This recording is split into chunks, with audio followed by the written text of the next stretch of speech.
Panama is a country that is extremely well known for being foreigner and expat friendly, and of course, being very friendly to those who are looking to gain residency or to relocate to Panama part or full time.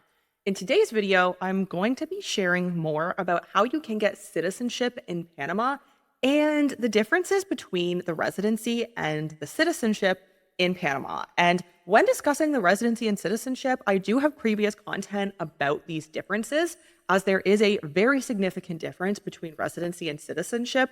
And there is in all countries, not only in Panama, there is a stark difference between how you will obtain residency and how you will start to work your way towards citizenship. If you're new to the channel and you're interested in global diversification options, back pocket residencies, additional citizenships, global banking, tax optimization, and company formations, hit subscribe and like this video. We are constantly coming out with new videos and information about how you can live a globally optimized lifestyle.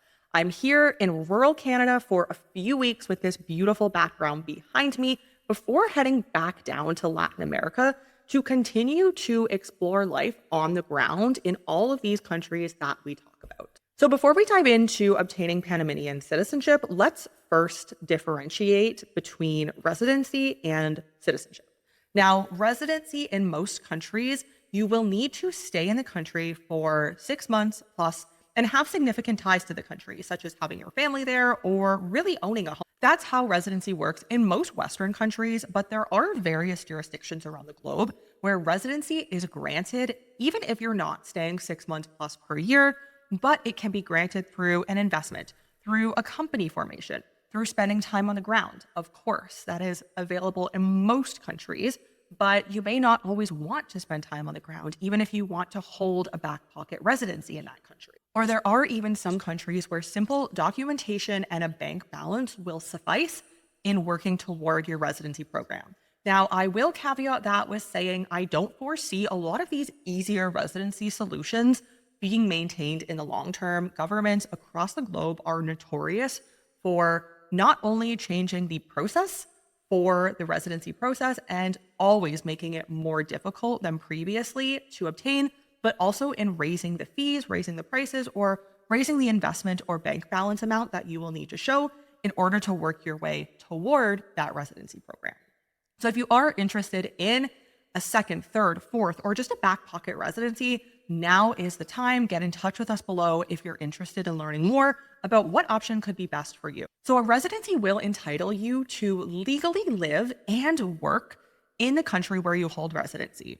Citizenship, on the other hand, means that you are a citizen of that country. And citizenship usually comes with three main differences. And one of these differences is quite stark when compared to residency. So residency, you can live, you can work, you can reside in that country for an indefinite amount of time. You're no longer on a tourist visa, you are a resident of that country. Now, when we conversely look at citizenship, citizenship means that you're a citizen of that country. So you can still reside, live, work indefinitely in that country, but citizenship comes with a few additional benefits. The first being that you can vote, the second being that you can serve in that country's military, and the third, which is of interest for most people, is that you will have access to that country's passport. So yes, citizenship and passport are two different things. Just because you're a citizen does not mean that you will have a passport, but usually in most cases, you should have a passport and be a citizen simultaneously. So we have talked quite a bit on this channel regarding how to obtain residency in Panama. It is quite straightforward, whether you're looking to reside full-time in Panama or you're just looking to get your tax bill to absolutely zero.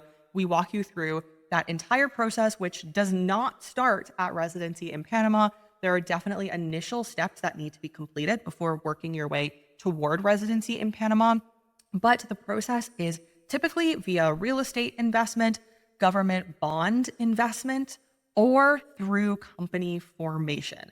Now, we help clients with all three of these options. What we typically see is company formation is of most interest to gain residency, simply because you want to have a company and you want to already lower your tax to 0%, which the Panama residency will give you residency and will give you that 0% in most cases company formation. So you're really checking off 2 boxes in one go. Now, just because you hold residency in Panama does not mean that you are automatically entitled to citizenship.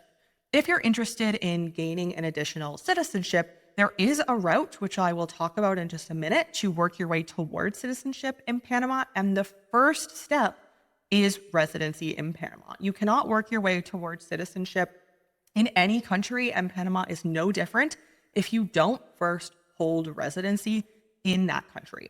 So yes, you do have to go the real estate investment option, government bonds, company formation.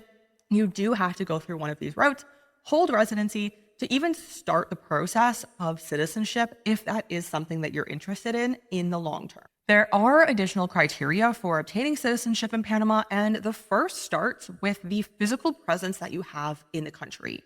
The government, when working your way towards citizenship and eventually granting you citizenship, is going to want to see that you're living in the country for minimum 6 months per year. This can vary, and our team of lawyers and accountants on the ground do look at all of the factors pertaining to your individual situation, as less time could very well so be required from you if you do have certain ties to the country. But on average, you're looking at around 6 months of living in Panama. Again, in some cases, it can be less in order to work your way towards citizenship. Typically, anywhere between 2 to 4 years is pretty standard. And again, this does vary somewhat case by case. Typically, a 2 to 4 year time frame is a pretty standard amount of time in Panama where they're going to want to see strong ties to the country and a physical presence in the country to work your way towards citizenship. And of course, it also very much so depends on the lawyer that you're working with and who's processing your application to really expedite this application, as papers can sit on desks for multiple years in some cases. So if you are interested in working your way towards citizenship, you can work with our team on the ground, and we will guide you through the process so that you can rest assured that you will have citizenship in a few years' time at the end of the process. Not only is residency and time on the ground typically going to be required, but the government is going to want to see your ties to the country. And I will note that a lot of what I'm saying here is not only valid for Panama. Of course, each country has different criteria, but generally this is going to be standard for working your way toward a citizenship through naturalization in any country. Of course, there are different options to obtain citizenship. You can get citizenship through investment or donation. There are only about 11 countries in the globe these days that offer citizenship available for purchase, whether that be through a real estate investment, government bond investment, or simply a donation to the government. So there aren't too many options if you're looking to outright purchase a passport, but naturalization is a great option where you can work your way toward a passport in a few years.